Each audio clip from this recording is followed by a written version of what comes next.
Hello. Today I will be talking about the dentist Weston A. Price and his foundation and dietary guidelines.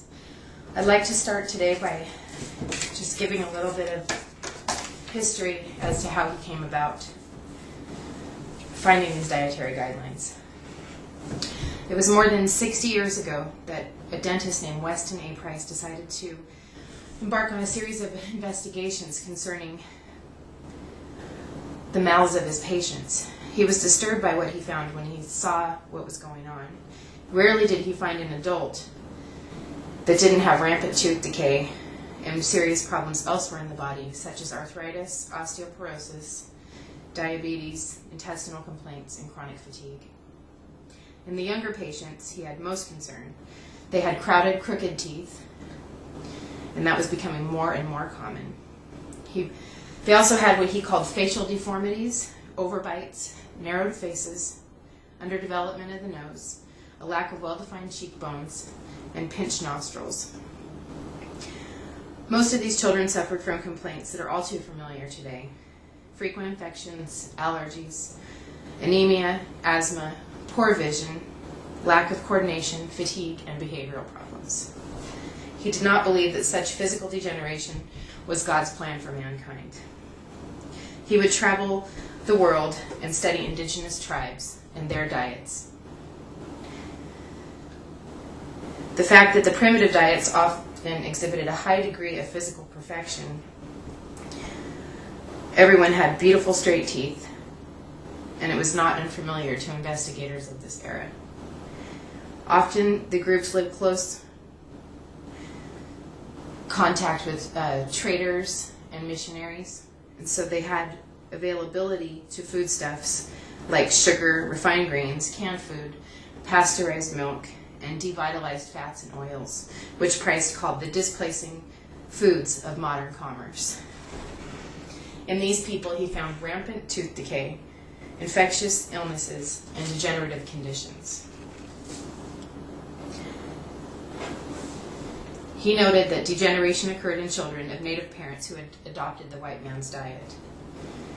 Of the native diets he studied the Swiss village, and there they had unpasteurized milk, butter, cream and cheese, dense rye bread, meat, bone broths and soup, and occasionally vegetables during the summer months. In the Gaelic fishermen, they had no dairy products. They had a diet formed mainly of fish and oats. The Eskimo diet consists of fish roe, and marine animals, including seal oil and blubber. The well-muscled hunter-gatherers of Canada, the Everglades, the Amazon, Australia, and Africa consume game animals, particularly organ meats, adrenal glands, blood, and marrow. The African cattle-keeping tribes ate no plant foods at all, just meat, milk, and blood. The Southeast Islanders of New Zealand ate mostly seafood, along with pork and meat, and a variety of plants, including coconut and fruit. Insects were also common where available. The foods that allowed the people of every race and every climate to be healthy were all whole natural foods. It was when Price analyzed the fat-soluble vitamins that he got a real surprise. He found that the diets of the natives contained at least 10 times more vitamin A and D than does the American diet of today.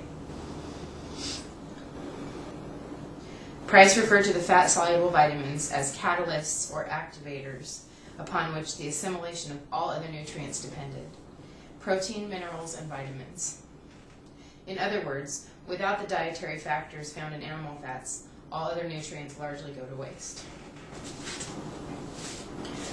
So, what are the dietary recommendations? Eat real foods. Eat whole, natural foods. Only foods that will spoil, but eat them before they do. Eat naturally raised meat and naturally produced milk products. Use only traditional fats and oils, such as olive oil, sesame oil, flax oil, and tropical oils like coconut and palm. Eat fresh fruits and vegetables. Use whole grains and nuts that have been prepared by soaking, sprouting, or sour leavening to neutralize the phytic acid and other anti-nutrients. Use natural sweeteners in moderation, such as raw honey, maple syrup, cane sugar, and stevia powder.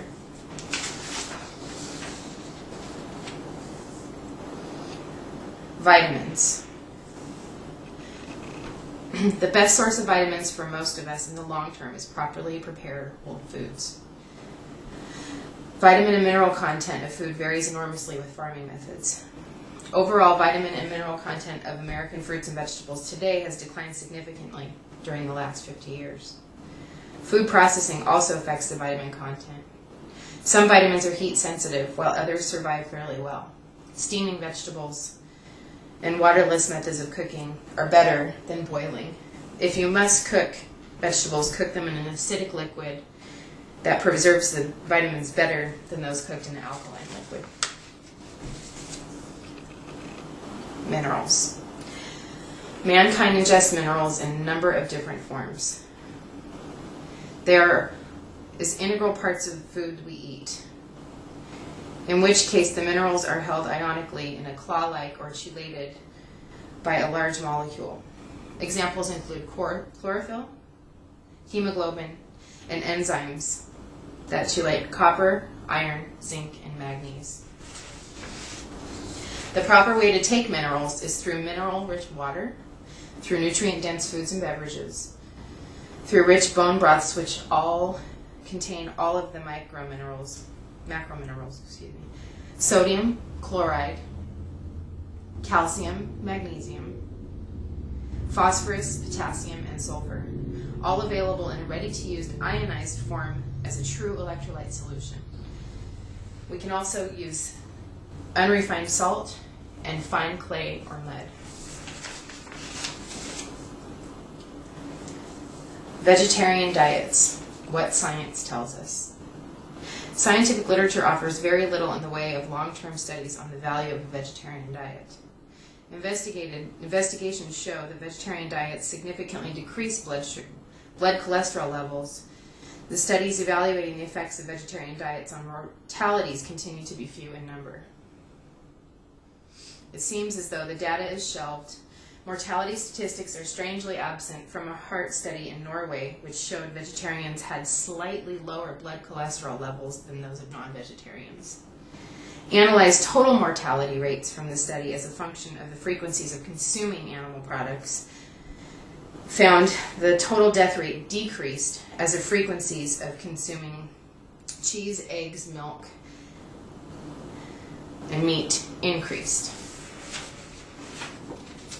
So what do we do? Eat real foods. Eat foods rich in natural animal fats. Use only traditional fats and oils. And make sure to eat foods rich in vitamins and minerals, and supplement if needed. Thank you very much.